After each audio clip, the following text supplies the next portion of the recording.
Telangana high court میں media accreditation policy کو challenge کرنے والی درخواستوں پر سماعت۔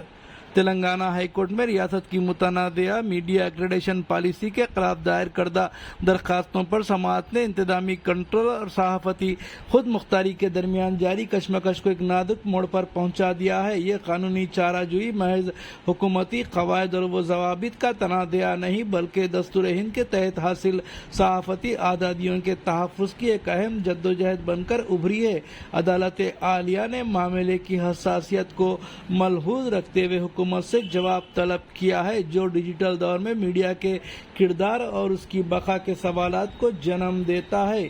قانونی چیلنج کی بنیاد اور پٹیشنز کے موقف کا تجزیہ۔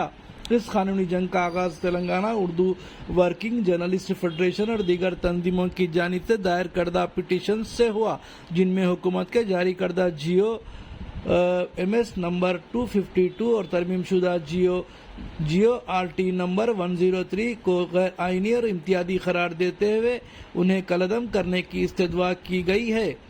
درخواست گزاروں کا بنیادی استدلال یہ ہے کہ نئی پالیسی میں ڈیجیٹل میڈیا اور اردو زبان کے صحافیوں کے لیے وضع کردہ اہلیتی معیار اس قدر سخت اور غیر حقیقت پسندانہ ہیں کہ وہ چھوٹے میڈیا اداروں اور علاقائی زبان کے پیشہ ور افراد کی حاشیہ برداری کا باعث بن رہے ہیں۔ ان سخت گیر شرائط کی وجہ سے اردو صحافت اور نوآموز ڈیجیٹل پلیٹ فارمز کو سرکاری تسلیم سازی سے محروم کرنے کی کوشش کی جا رہی ہے جو کہ صحافت کے تنوع پر براہ راست حملہ ہے۔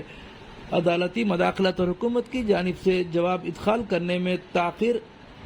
چیف جسٹس اپریش کمار سنگھ اور جسٹس GM محی الدین پر مشتمل ڈویژن بینچ نے اس معاملے کی سماعت کی۔ عدالت نے تلنگانہ کے chief secretary, principal secretary, GAD، commissioner اطلاعات و تعلقات عامہ اور میڈیا اکیڈمی کے چیئرمین کو نوٹس جاری کرتے ہوئے تفصیلات طلب کی ہیں۔ سماعت کے دوران یہ حقیقت سامنے آئی کہ حکومت کو جوابی ادخالات داخل کرنے کے لیے دی گئی 3 ہفتوں کی مہلت ختم ہونے کے باوجود تاحال کوئی حلفیہ بیان مخالفت داخل نہیں کیا گیا۔ حکومت کی اس خاموشی پر قانونی حلقوں میں سوالات اٹھائے جا رہے ہیں۔ عدالت نے اب اس اہم معاملے کی آئندہ سماعت کی تاریخ 29 اپریل 2026 مقرر کی ہے تاکہ حکومت کو اپنا دفاع پیش کرنے کا آخری موقع مل سکے۔ درخواست گزاروں کے مطابق یہ پالیسی دستور ہند کی دفعات 14، 16، 19 اور 21 کی صریح خلاف ورزی ہے۔ قانونی تجزیہ کاروں کا کہنا ہے کہ ایکریڈیشن کارڈ محض ایک شناختی دستاویز نہیں بلکہ سرکاری معلومات تک رسائی کا آکسیجن ہے جس کے بغیر پیشہ ورانہ ذمہ داریوں کی ادائیگی ناممکن ہے۔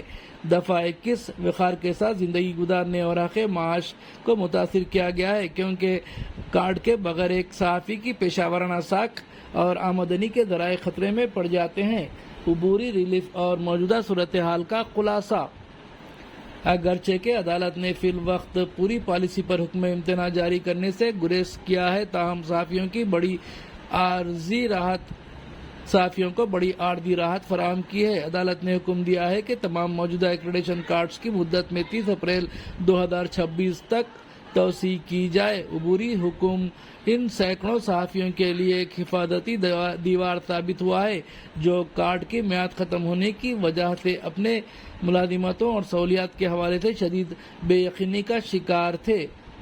متعلقہ فریقین کے بیانات۔ پٹیشنز کی نمائندگی کرنے والے ممتاز وکیل ایڈوکیٹ برکت علی خان نے عدالت میں اپنے دلائل دیتے ہوئے کہا ایکریڈیشن کارڈز میڈیا پیشہ ورانہ افراد کے لیے ایک حفاظتی ڈھال کی حیثیت رکھتے ہیں۔ یہ افسوسناک ہے کہ حکومت کے حالیہ احکامات نے نہ صرف آئین کی دفعہ 14، 16، 19 اور 21 سے متصادم ہیں بلکہ خود حکومت کے اپنے وضع کردہ سابقہ قواعد و ضوابط کی بھی نفی کرتے ہیں۔ کارڈز کی میعاد ختم ہونے دینا صحافیوں کے بنیادی حقوق پر براہ راست قدغن لگانے کے مترادف ہے۔ Telangana Urdu working journalist federation کے جنرل سیکریٹری سید غوث محی الدین نے کہا کہ حکومت نے GO/252 کے ذریعے صحافیوں کو نقصان پہنچانے کی کوشش کی ہے۔ اس GO میں اردو میڈیا اداروں کو نظر انداز کر دیا گیا ہے۔